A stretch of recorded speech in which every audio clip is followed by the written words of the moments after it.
Good evening. It's good to be back with you guys again. I've already been threatened that I probably should go fast. Was told that you guys usually get out of here at 6:35. I don't think that's true. I think she was trying to pull one over on me. I'm not going to tell you who it was, but I might point in the direction. I wanted to say thank you guys for taking Aaron Vaughn in. I don't think he's here tonight, is he? Good, good. He'd probably get embarrassed if he heard me talking about him.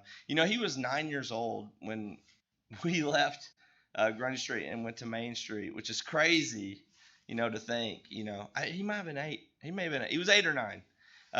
But he's such a good kid, and I know that you guys have enjoyed having him here, and I know it's been good for him as well. Anyways, thank you for taking good care of him. We do miss him at Main Street. Um, and there's a lot of times where on Sunday nights when he happens to stay a little longer and not go back, he'll actually come to Main Street for a little while and then leave to come over here. So it's pretty cool. He's a good kid. Always nice to have those type of people around. But anyways, it's great to be with you guys. Pretty high class tonight. We got a deacon from Winchester Church of Christ here with us. That's pretty big. Uh, no, it's good to have Jordan here and family. So we're going to talk about something in particular, and I'm going to try my best this year at school. They've given us these little mics, and we hang them around our necks, and we try to do that to save our voices so we don't talk so loud. Well, I put that mic on, and I just get into teaching Algebra 2, and I forget that the mic is on. So it's just like I'm still yelling at kids, but this time it's a mic attached to it too. So being down here with you guys a little closer, maybe I'll stay away from that because I know there's a mic even when I'm up there, but it's just hard. It's hard when you are used to talking over high school kids who don't really care about Algebra 2. I've just kind of gotten that mode. So anyways, tonight we're going to talk about right side up in an upside down world. And I don't know how many of you guys have seen the movie Inception, but I just thought that this was a really good graphic as far as the title of this lesson goes. Um, I want to go back to the beginning of the church in Acts chapter 17, verse 6. And I hope I don't have to turn around a lot. If I do, I'm sorry. There's an accusation in that passage that's made about Paul and Silas in the city of Thessalonica. It said that they had turned the world upside down. Um, Now we know that that's actually not what happened. What they actually did was they turned um, an upside down world right side up again. Um, so I guess it's a different way that you might look at it. But as we think about the mindset of what they were accused of and what really was happening, I think that's the challenge that we face right now, and it's the challenge that I want us to address tonight. We are living in an upside down world. You can look around at the things that are going on. Um, John prayed in his prayer this morning about the things that we see on TV or here in news media. The world is most certainly upside down. So how is it that we can remain? Did it change? Good. Okay. I don't want to keep, you know. How is it that we can remain right up while living? Because we do. We have to live every day in this upside down world. So that's our goal this evening. Just real briefly and real quickly, try to explore how we can do that, how we can understand, the best way to go about living right side up in an upside down world. We have to start, I believe, in 1 Peter chapter 3, verse 12, where it says, "For the eyes are on the righteous, and his ears are open to their prayers. But the face of the Lord is against those who do evil." You see, this verse makes it absolutely clear that there is a clear dividing line on the people who are living righteously, living the way that God would intend to live, and then, of course, those who practice evil. There's a clear dividing line between those people. And it also talks clearly about God's attitude towards those two different groups. It says the eyes of the Lord are upon those that are righteous. It makes you think, he's looking out for them. He sees what's going on in their lives, and he's in a sense he's protecting them. He's watching out for them, making sure they're okay. And it says that his ears are open to their prayers. A lot of times you think about these different concepts. As I was preparing this evening, I thought about you talk to someone who's watching after you. You don't even know sometimes they're watching, but they're watching, kind of keeping it on you. I feel like I do that now with Life 360. Some of you guys don't know Life 360 because you're not in that generation. Life 360 is an app where everyone in your family can download it to their phone, and you can kind of see where they're at and what they're doing. I'm checking Blake to see where he's at UT. When Noah was down in Florida, I'd be watching Life 360 if he's driving, just to make sure he was safe. And a lot of times when nobody knows where Matt is, she answer her phone, I can just look at Life 360 and know she's still at work. Or you don't always know someone's watching, but it's nice to know that somebody's watching. But it can kind of be done in silence. And then I started thinking about the hearing. It's like sometimes I'm talking to someone and they're not maybe looking at me, but they're listening. They're taking it in. But then you look at the next thing. It says, on the other hand, the face of the Lord is against those who do evil. And I started thinking about this perspective. Have you ever said something or done something that made somebody upset or mad and you saw their face change? And I started thinking about that. Like, God, he's watching out for those who are living righteously. He's listening, making sure that, hey, if they call, I'm going to take that call. But you can almost see the opposite side of that when people are not living right. You see God's face is distorted. He's not approving that. Now, as a Christian, we like to think that means that the Lord's just going to crush all the efforts of evildoers. Like, Christians are going to be blessed all the time and evildoers are always going to be punished. But we know that's not a reality. Jesus said that his Father in heaven makes his sun rise on the evil and the good. He sends rain on the just and the unjust. So we know that there are evil people who it seems like they've got things that they don't deserve. But what it really means is that God, he's not pleased with the lives that are lived by those who do evil. And he is pleased by those who are remaining righteous. Yeah. Are there times he's disappointed in our behavior? For sure. But he's watching out for those who are righteous. He's listening to us when we want to address him, ready to answer our prayers. And we need to remember that. So our question is, how do we live right side up in an upside down world? And tonight I want to quickly, Donna, I quickly want to offer three. Oh, I said I wasn't going to say who it was.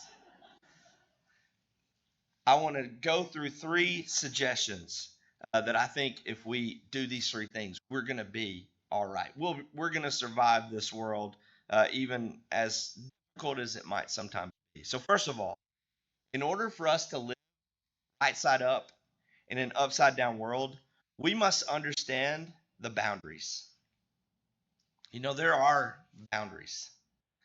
The Bible clearly sets out boundaries that we must follow, and God expects us to recognize those and to stay within those boundaries.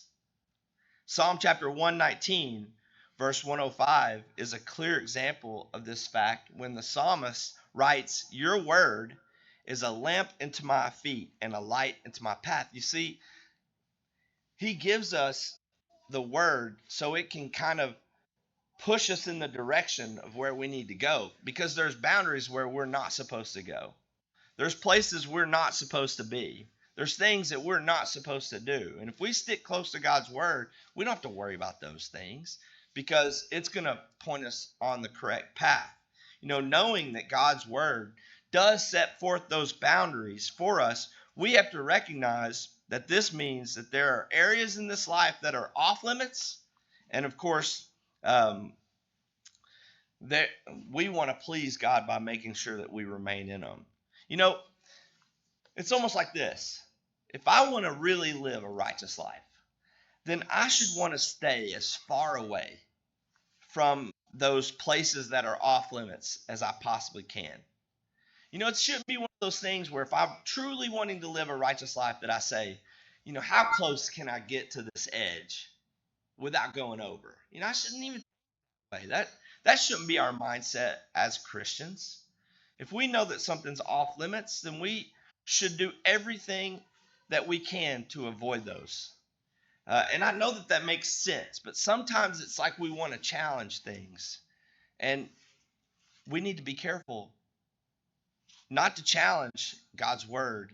When he sets forth a path, he is saying, hey, there are things that are off this path, and you need to be as far away from those things as possible.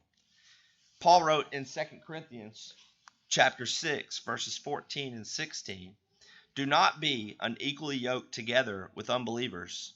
For what fellowship has righteousness with lawlessness? And what communion has light with darkness? And what accord has Christ with Belial? Or what part has a believer with an unbeliever? And what agreement has the temple of God with idols? For you are the temple of the living God. As God has said, I will dwell in them and walk among them. I will be their God, and they shall be my people. If we want to honor God, and if we want God in our lives, then that means that there are areas in our lives where we need to consider those our home territory. And then there are also places in life where we consider out of bounds. We don't even want to go near them. And we see that in the Garden of Eden, right off the bat in God's word. God set clear boundaries for Adam and Eve. You think about Genesis chapter 2, verse 17. Don't even eat that fruit. Don't touch that fruit. And of course, they knew that boundary. And even knowing that boundary and knowing that the consequence of that crossing that boundary would be death, they still did it. It's like they were just trying to get as close as they could to see, and to test God. And it didn't work out so good for them. From that point on, they suffered death. Death came into this world, and not just one type, two types of death. Obviously you have death from a physical sense, where we consider the separation of the spirit from the body. Adam, maybe he didn't breathe his last breath that day that he partook and ate of that fruit. But on the day he disobeyed God, Adam became mortal. At that point forward, it was set that at some point in his life there would be death physically. He began to grow older, where up to that point, it was understood that he was immortal, that he wouldn't age, he wouldn't die. But on that day, that's when physical death became a reality for humankind. But it's not just physical sense. We also know that death from a spiritual sense came about, because that's the idea of separation between God and the human spirit, which is far worse. Adam and Eve, they were separated from God because of their disobedience. And they transgressed the boundary and fell away from that state of what you would consider perfect harmony with God. And we even see that in the fact that they hid themselves. didn't they? They hid themselves from the presence of the Lord because they knew in their shame that they had crossed that boundary. You see, clearly, Adam and Eve understood and they suffered the consequences when they went beyond the boundaries that God had set for them. So, of course, we look at that situation, we're like, it's different, right? Oh, this is the 21st century. It's different. Things are different. And I know it's true that there might be a different way that we access things. Technology didn't exist then, um, which brings in kind of a new way to commit sin. But really, has anything changed? The motivation behind the sin remains the same. And we're told that in 1 John chapter 2, verses 16 and 17. For all that is in the world, the lust of the flesh, the lust of the eyes, and the pride of life is not of the Father, but is of the world. And the world is passing away and the lust of it. But he who does the will of God provides or abides forever. It's not changed. It may have taken on a different look, but it's still the same thing. The same way that Adam and Eve struggled to be obedient to God's boundaries from the beginning is the same way we struggle today. Something appeals to us and it takes us away from being righteous. And we fall. We cross that boundary. So we need to pay attention to those boundary lines. In fact, like I said a minute ago, we need to stay as far away from those boundary lines as possible. And the way that we do that, God has given us a conscience. And this conscience is a marvelous gift that he's given us, and it will serve us well if, and that's a big if, it will serve us well if it's been properly trained. And that's what we do. When um, we start training our conscience to not even want to be near things that would cause us to struggle, that's when we're going to find the ability to remain righteous and faithful so much easier in our lives. When we have to deal with making moral choices about how we live, we ought to try to follow this principle, if in doubt, don't. Whenever people try to justify sinful behavior, and we know that happens all the time. You talk to people who are struggling to live faithful lives. They justify their sin, but really what they're saying is that pleasing God and doing the right thing just isn't a priority in their lives. And we need to make sure that we don't fall prey to that same struggle. We need to pay attention. We need to focus on God's word and understand that it will safely guide us through this life. We need to be paying attention to these boundaries that can be seen, and I promise you that will be a way that we can remain right side up in an upside down world. The second thing I want us to consider this evening is, in order to live right side up in an upside down world, we can't waver. We can't waver. There's been times in the past where you've known someone who their faith was solid.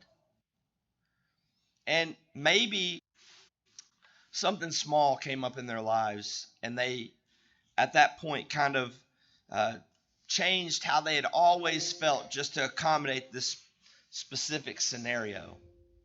And then in doing that, this code that you had lived by for so long, you made just be one little exception to that code. And then you realize how easy it was in that moment to make that little exception to that code, and then all of a sudden you make another one. And then you make another one. And then you just keep on making these exceptions to this way that you've always been, to the point where you're so far away from what you had always valued and how you had always felt and believed in your heart to be right. It's like a trickle effect, a snowball effect. And so easily, if we allow ourselves to waver in one place in our life, it just leads to another. Many Christians waver sometimes um, knowingly, and then unfortunately, they live to regret it. You know, they make some bad choices, and knowing at the time what they're doing is wrong, they do it anyways. Perhaps there's a lot of reasons why maybe someone may act a certain way, but the point is they begin wavering, and then they find themselves a month, a year, and they become a completely different person. Their faith is no longer existent in the same way, and they start to question what they really even believe. You know, we see this in God's word. I think honestly about David, and you think about a man after God's own heart, and yet look at how quickly he wavered, and then what that led to. King David, he couldn't sleep one night. He went out on the top of his house, and he sees a woman who was probably just, it's nighttime. Nobody will be on the roof around me. Nobody's going to see me in the privacy of my own home bathing. But David, it says in 2 chapter 11, verse 2, that the woman was very beautiful to behold. And you see at this moment, David started wavering. And we know the snowball effect that happened with David. David inquired about the woman, invited her over, had an affair. Maybe it was going to be a one night stand, maybe not, but then found out that she was pregnant. He wanted to send for her husband Uriah, who was in battle for him, and then tried to get Uriah to come home to be with his wife, and he wouldn't because of how faithful he was. And you're talking about a ultimate gut punch to David. His plan had backfired. And again, now he's starting to make all these other plans. So he's going to put Uriah out on the front of the battle and then call all the back except Uriah and leave him there to die. I mean, you just imagine how far he went. Here he saw a woman, he began wavering, and now all of a sudden he's having one of his devoted soldiers killed. I mean, how quickly one thing can lead to the other. Now, the good thing is that we know in 2 Samuel chapter 12, after a little convincing from Nathan, that David realized his sin. He realized how far he had wavered. And he came back. He confessed his sin. And we know, though, that there were so many consequences of that sin, but we know that David, he continued to lament over his choices years later. Think about the terrible prices that were paid because of David's sin. Uriah died. This baby that was conceived in adultery died. David suffered heavy burden of guilt for his entire life, which probably affected his relationship with his family for the rest of his life. See, clearly, wavering causes one to live in a way that is costly.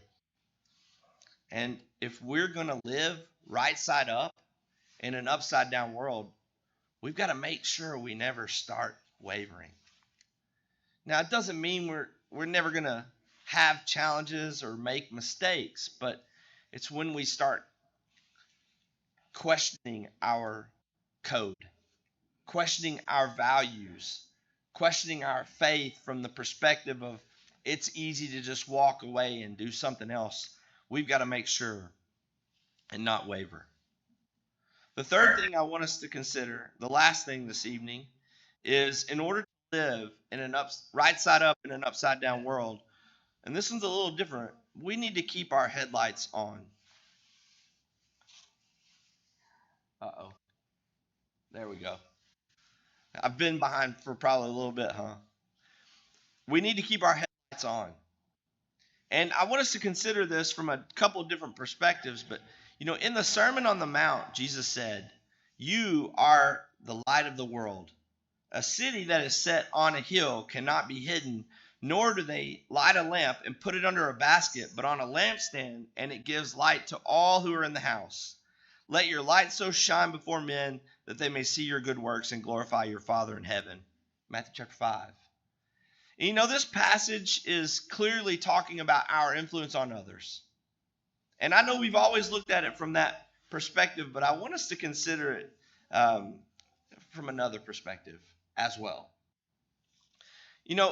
If a light is shining in a house that you're in, you also are able to see the best way to maneuver around that house yourself if your light's on.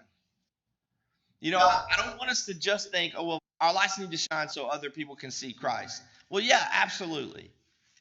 But also, we need to keep our light on so we can see the direction that we're headed. I've done this a few times, like pull into the neighborhood at the house and just cut my lights off on my vehicle as I drive. You ever done that? It's really hard to see. I mean, you can't leave your lights off very long. And Jan, I don't suggest you do that on your roads at all. But, you turn your lights off. Yeah, sure, nobody will see you coming. But also, you're going to have a hard time keeping your vehicle on the road, right? I mean, we understand that. Like, that is so logical when we consider our lights being on while we're driving at night. The same perspective is true from a spiritual standpoint.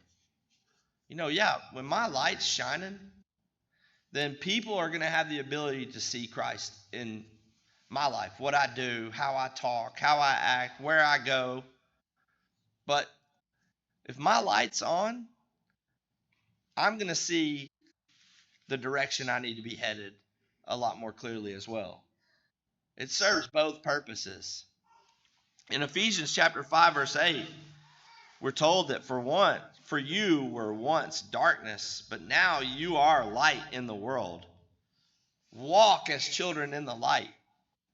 Like, that's our duty to walk, not just so other people can see Christ, but because I need to remain in the light.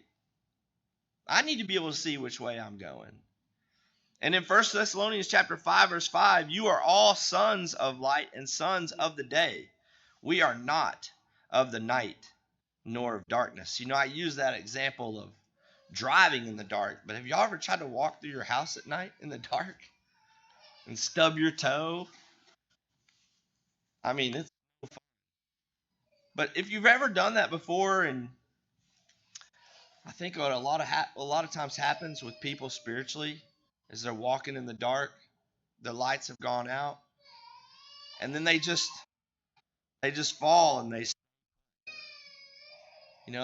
just lay there instead of deciding to get back up and turn the light on and keep walking. They just kind of find themselves just laying in the dark. And what I mean by that from a spiritual standpoint is people get desensitized to the darkness. It's start to feel comfortable in a life of sin, and their eyes start to adjust to the darkness. And after a while, they don't even like the light because their sinful behavior is revealed there. Jesus said, and this is the condemnation, that the light has come into the world, and men love darkness rather than light because their deeds were evil. For everyone practicing evil hates the light and does not come to the light, lest his deeds be exposed. But he who does not, or who does the truth, comes to the light, that his deeds may be clearly seen, that they have been done in God in John chapter 3, verses 19 through 20, or 19 through 21. So we need to keep our lights on because we need to see which direction we're heading. And we need to make sure that we never put ourselves in a position where we fall and then our lights go out and then we just get real comfortable. Because a life of sin will not lead us in the direction we want to go. You know, shining your light for sure will let us see where we're going, but allows us to lead so they can follow. You know, there are people living in an upside down world who would like to be living right side up. I'm sure of it. There are people who are living in a world where they are lost and they hate it. And they're looking for them so they can be found. And we can show them the way. As we read in Corinthians chapter 11, verse 1. But you can't show them the way to live right side up if we're not living a godly life. So if we want to live right side up in an upside down world, we have to keep our headlights on. So let me end with this question. If, as you sit here tonight, if God was making a prediction about your life this evening, would he proclaim that it's right side up, or would he proclaim that it's upside down? You know, if you have determined that you need to make changes here this evening and you have an opportunity to make them now, whether that means obeying the gospel or if it means coming back to the one who made you whole in the first place. Tonight, let's commit to living right side up in an upside down world. Again, this church is here to encourage you, to lift you up when you've fallen. This church is here to stand beside you through difficult times. Whatever your need may be, make it known to the church this evening as we stand and sing the song.